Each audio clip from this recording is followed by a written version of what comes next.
Hello and welcome to In the House Media House Call.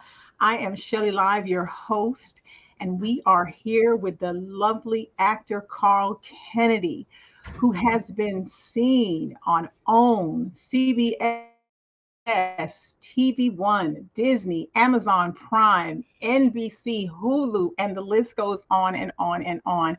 And without any hesitation, we are going to dive right into this interview and just dig deep to find all his dirt out and everything else that has to come with him.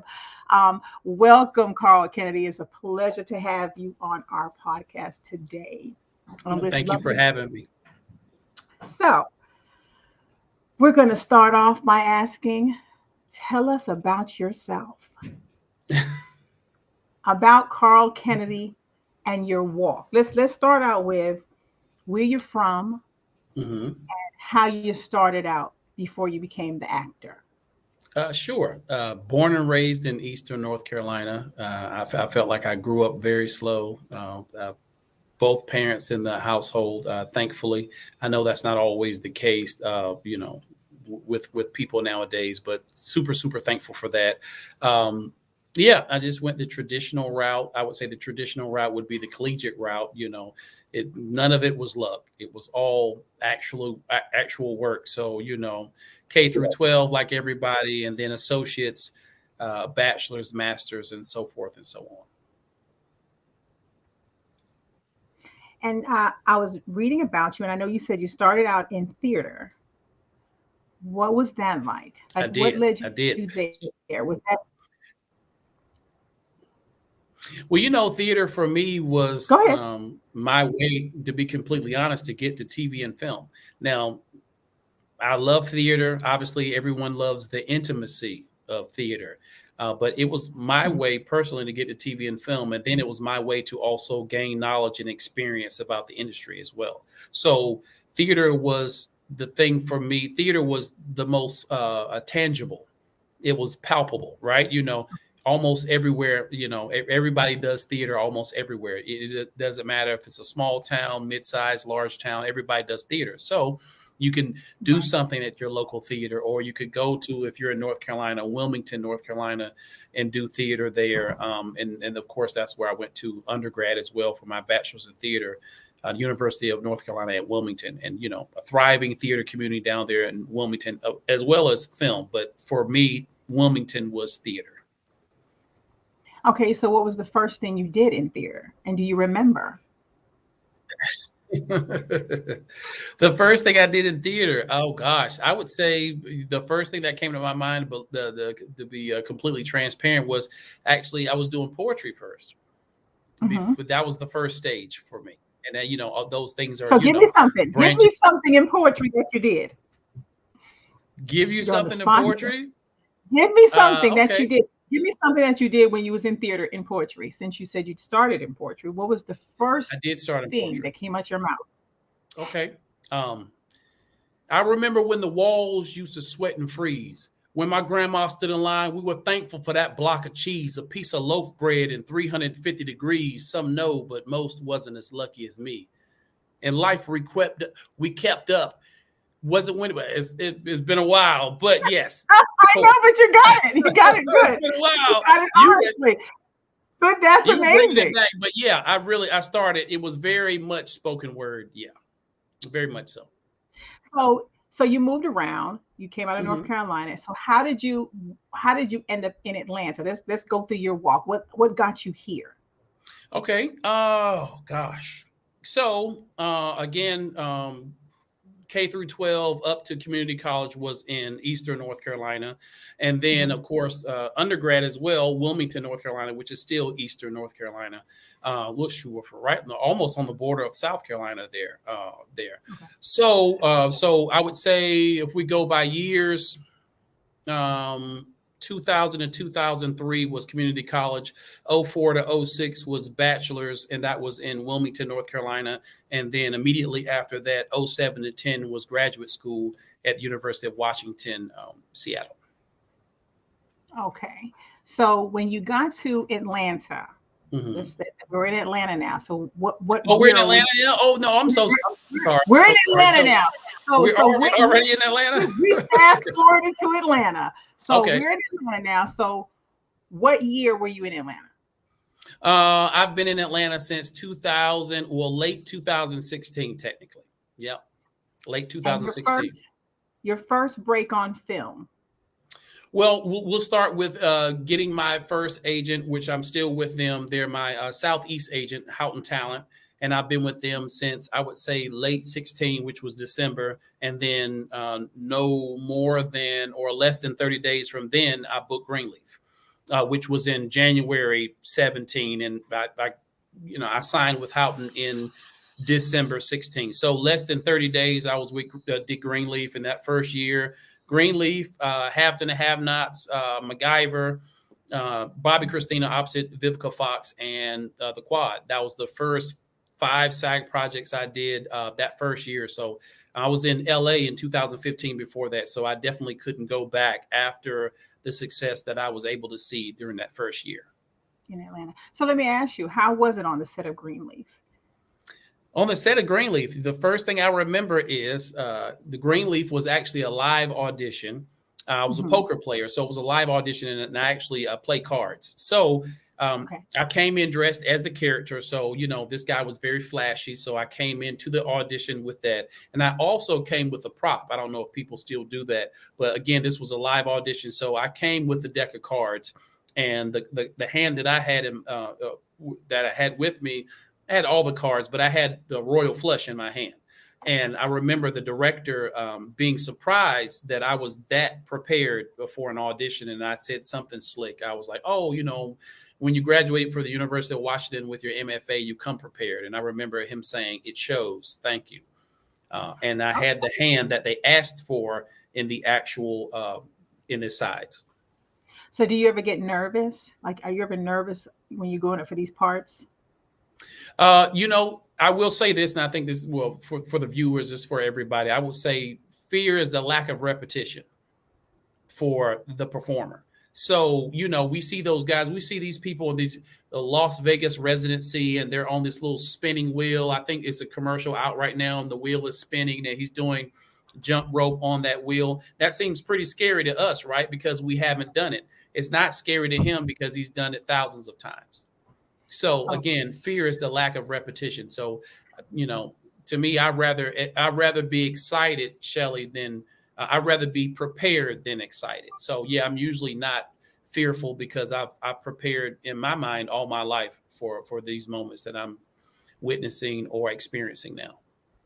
Okay, so so now I know you mentioned Bobby Christina, and you played alongside Vivica Fox in that as well. Yes. Yeah. I was Gary Houston and she played Patricia Houston.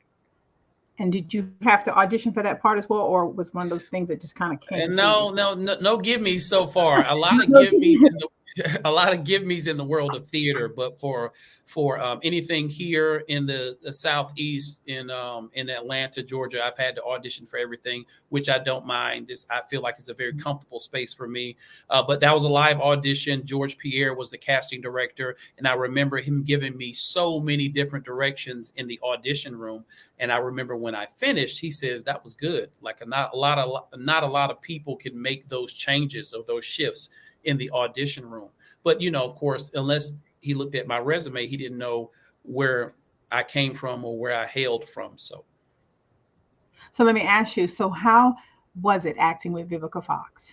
Were you nervous? Did you get, how was that? What was that feeling when you first walked on set and here she is? Well, it's funny. There was like, it was 2017. So, I mean, they had this, probably this Corvette on set. It was probably a car of the year, whatever the situation was. So it was maybe 2017 Corvette, whatever the situation was. And the first time I saw her, I had arrived at base camp, parked in crew parking, so forth and so on. And then I was shuttled to set. So the car's outside.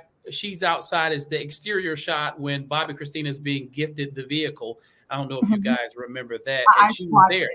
Right. So that was the first time I had ever saw her. And I remember maybe I was nervous. I'm not for sure. But I remember came up to her and everybody introduced themselves. She says, "Hi, I'm Vivica Fox." And I said, and instead of just simply saying, I'm Carl, nice to meet you, I said, "I know exactly who you are."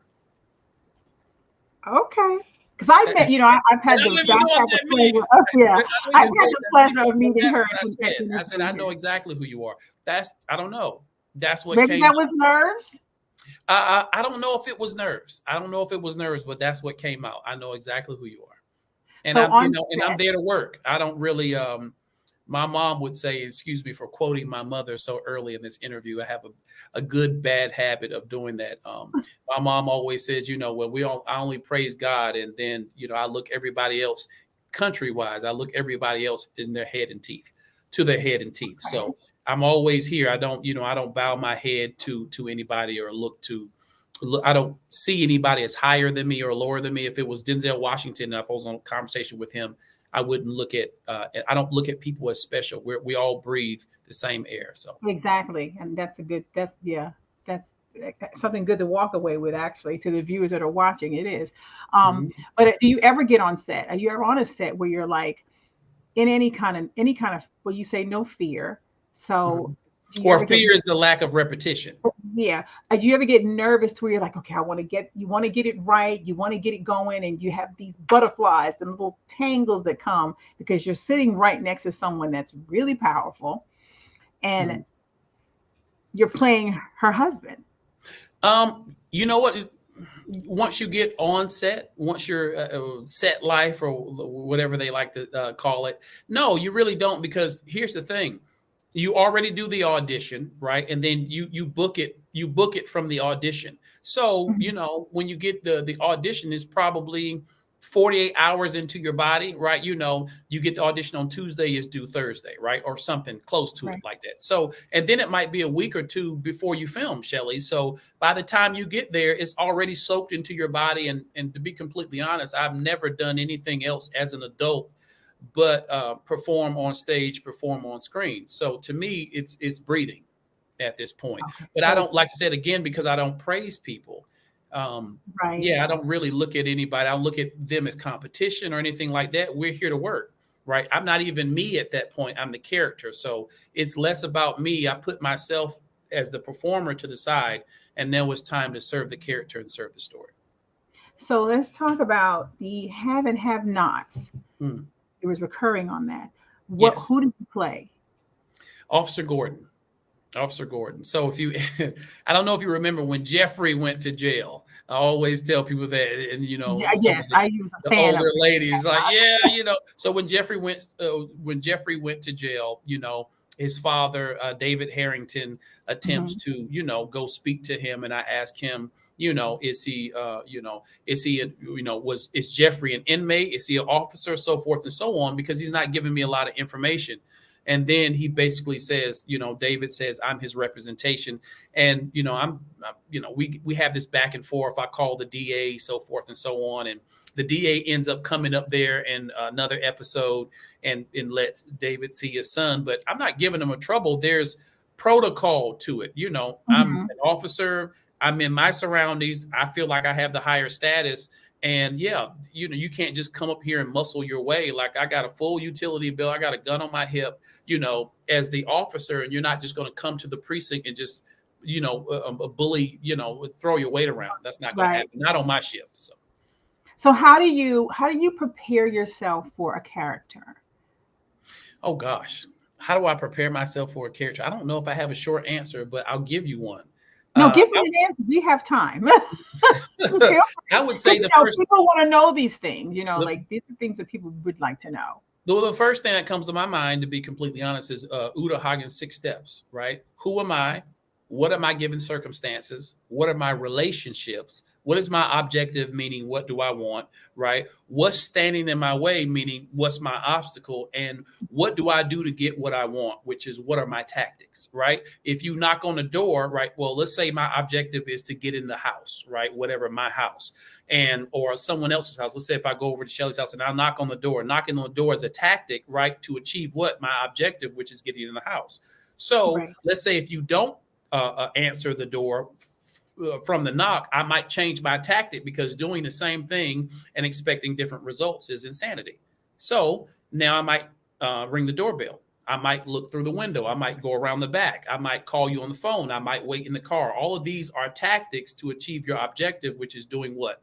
getting in the house, pun intended, in the house media. See how I did that? Yes. Okay. So so you was in The Summer I Turned Pretty. That was Summer I Turned Pretty, Amazon Prime, which was shot in Wilmington, North Carolina, which was a full, like I say, 360 moment for me. Big young cast. Like I watched it, binge watched it actually. Big young cast, but fantastic kids. It was and here's the thing: the young lady that's like the actual, like she's number one on the call sheet. Forgive me for not knowing her name off the top of my head. To me, I think that was her first. I think that was her debut. I think that was her first professional television role. So I mean, she's doing a great job. This is totally random. I'm like 6'4", 6'5". Everybody's tall on that show. I'm pretty much taller than everybody, but I mean, some of the guys are 6'1", 6'2". She's like maybe 5'8", 5'9", 5'10". I'm not for sure, but everybody's tall. So it's interesting. I remember asking the director, I said, why did you hire me other than me being tall? And we had a good laugh. Okay. So what would you think was your most challenge? I'm looking at your resume over here. What would you say was your, I don't want to say hardest role, because I think you're well-rounded. The most challenging role for you? Oh gosh. My most challenging role wouldn't be anything on TV and film. No, what would it be? Because TV and film for me didn't start until 2017. So I don't find, because here's the thing, acting or TV and film, you can stop, right? Okay, we're going to go in and get the wide. Right. We're going to get some 2 shots, and then we're going to go in and get some coverage or single coverage of each actor, right? And the boom mics above your head and so forth and so on. That's the theater, no, right?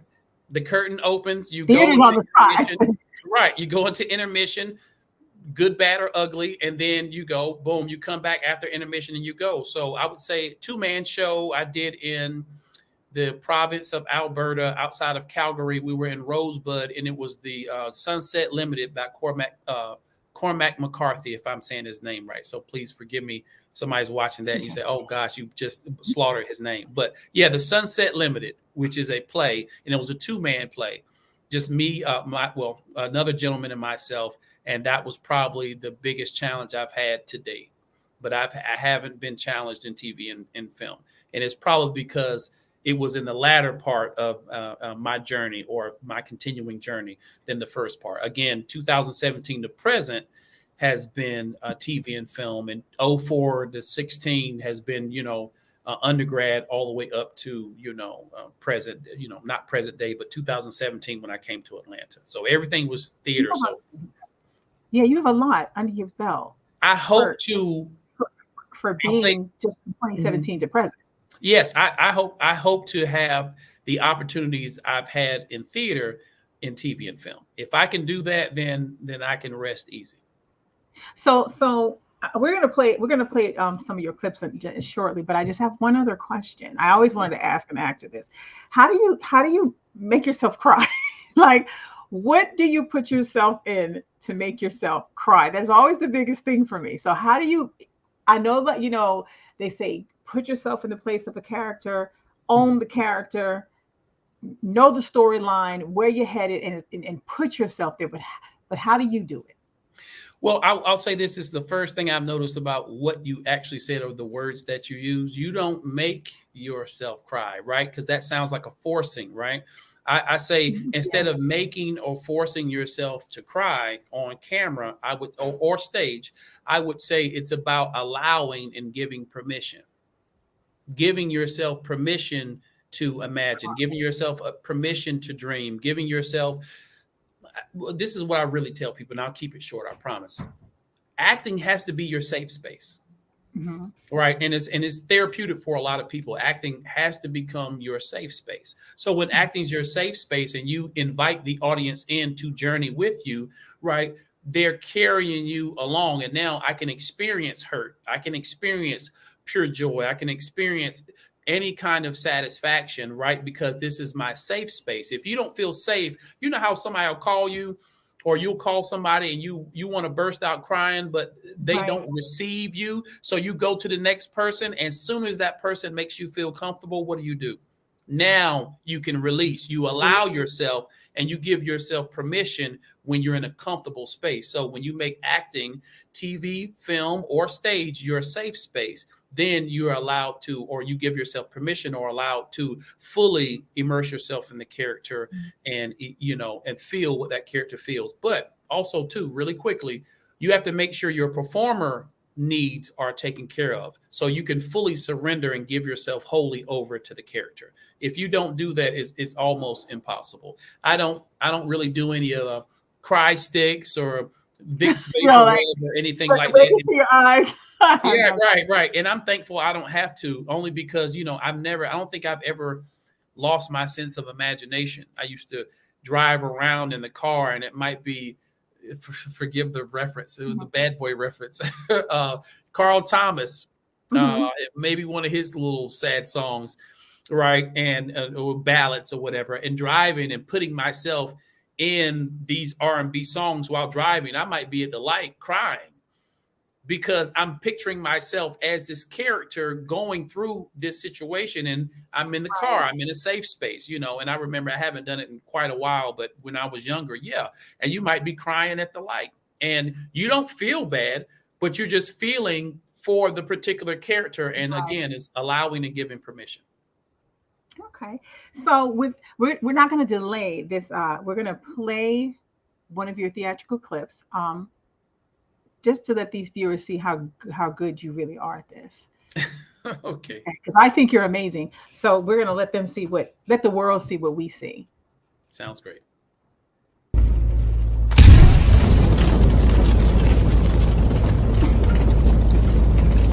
Those days were like, right? I know I do. She was intoxicated. Climbed that tower. It was dangerous. All right, look, and trust me on this. You do not want to ruin this girl's opportunity to play in the tournament. December 10th, playoffs on the line. I was there. This guy was amazing.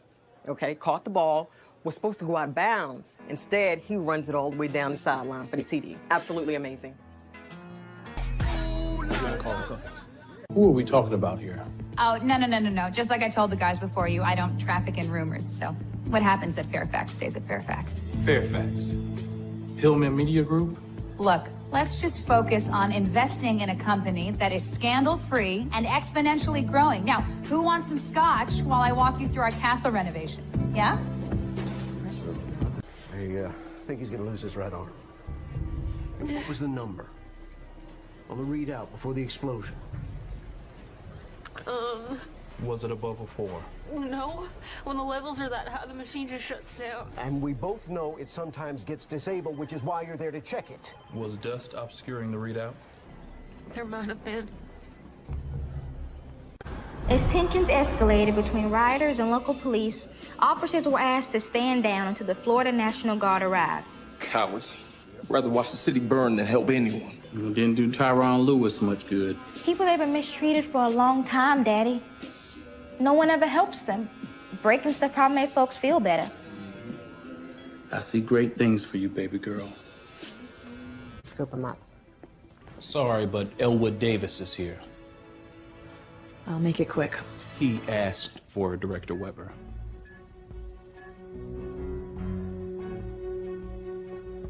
Can I help you? Yes, I need to see Jeffrey Harrington. Is he an inmate? He was arrested, yes. Well, it doesn't work that way. Visiting days are... I'm his attorney. Oh. One moment.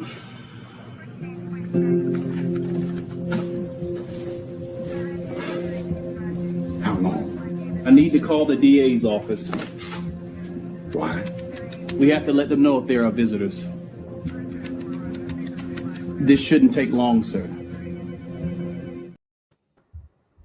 Amazing.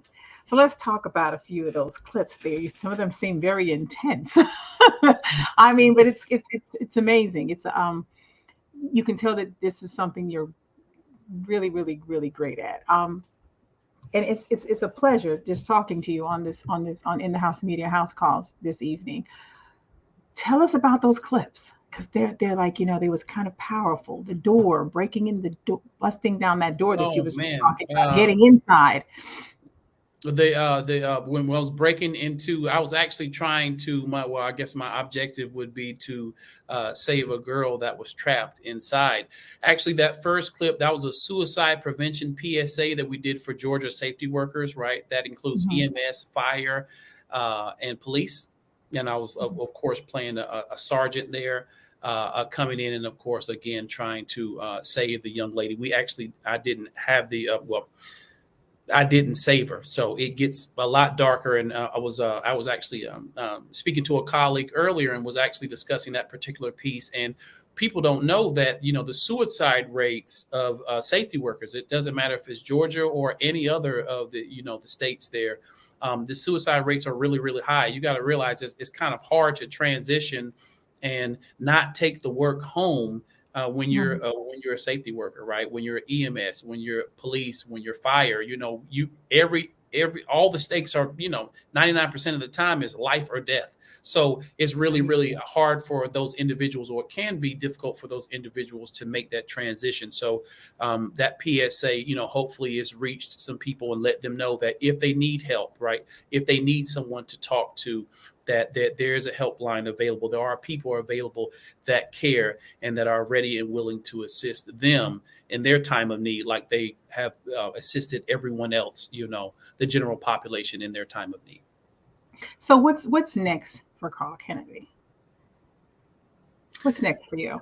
The first thing that popped in my mind, I'm not even going to lie, series regular. It doesn't matter the network. It doesn't matter if it's Tyler Perry. I've done Tyler Perry Studios a couple of times now. It could be Tyler Perry. It could be NBC, ABC, CBS, or Fox. It really doesn't matter. However God leads, but I don't think I deserve it. It's not about a deserve. People's like, oh, you have a bachelor's and a master's of fine arts in acting, which is a terminal degree in acting. It's the doctorate of acting.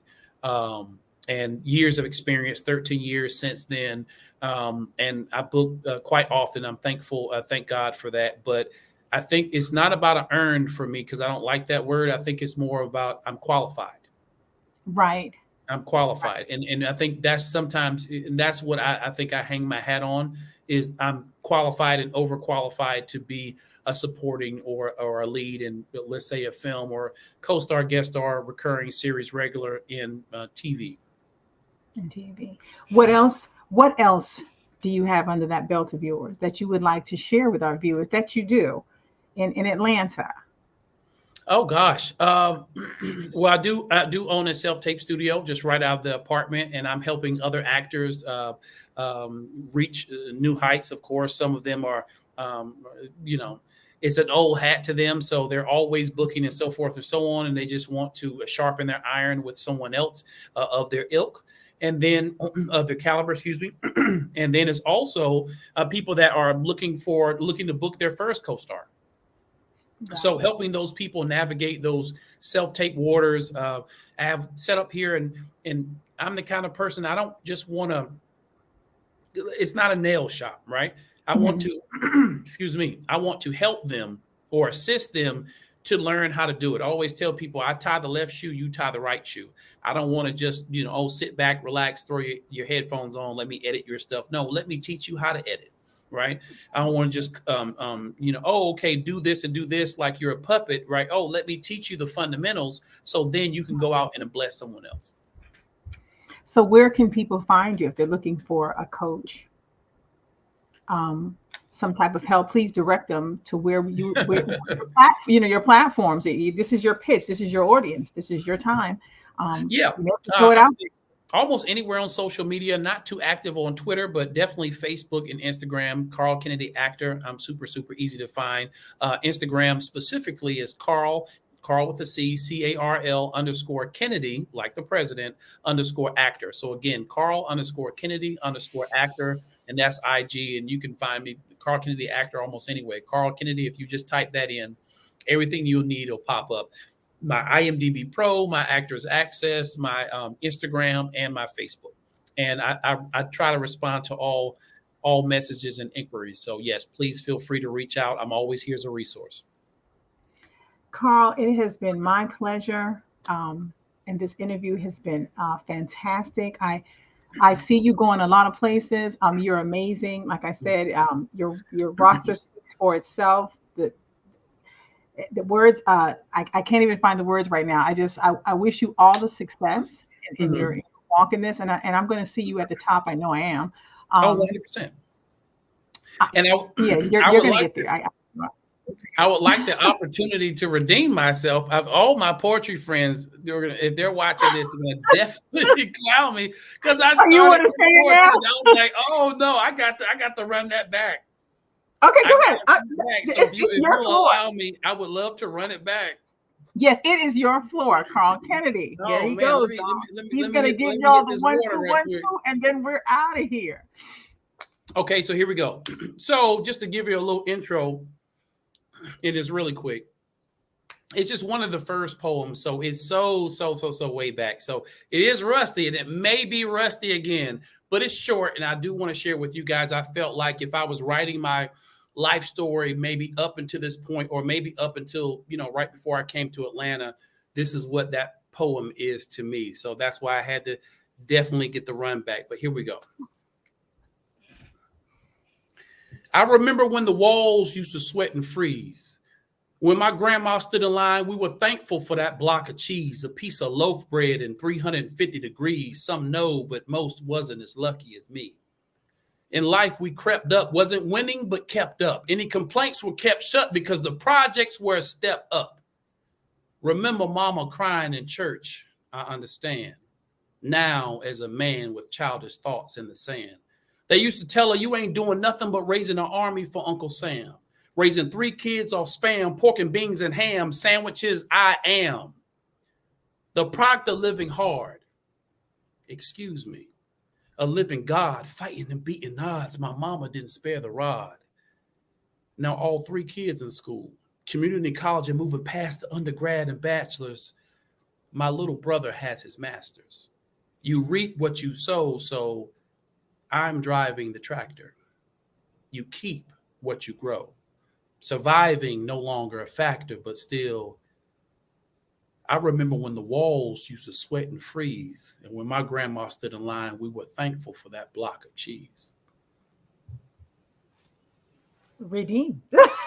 I had to go back and grab it. I've never stumbled. So and maybe it's just a Shelly Live beauty. I've never stumbled on it. I was like, what? Wait a minute. My mama's still living. I can't. My mom and daddy still living. I can't do that. No, that is amazing. Y'all saw it here on In the House Media House Calls. Carl Kennedy, it has been a pleasure. I hope to see you at the top. I hope to interview you on that red carpet one day in the future. And when you get there, remember that you interviewed here with Shelly Live on In the House Media House Calls. In the House Media, Shelly. You always circle back. You can be my +1. I'm gonna just tell you to put the mic down and let's just walk inside. Okay, it has been a pleasure. Thank y'all so much for joining us on In the House Media House Calls. I'm your girl Shelly Live. You can also find me at the Shelly Live on IG and Shelly Live on Facebook. And this is In the House Media House Call with Carl Kennedy. Thank you so much. Thank you.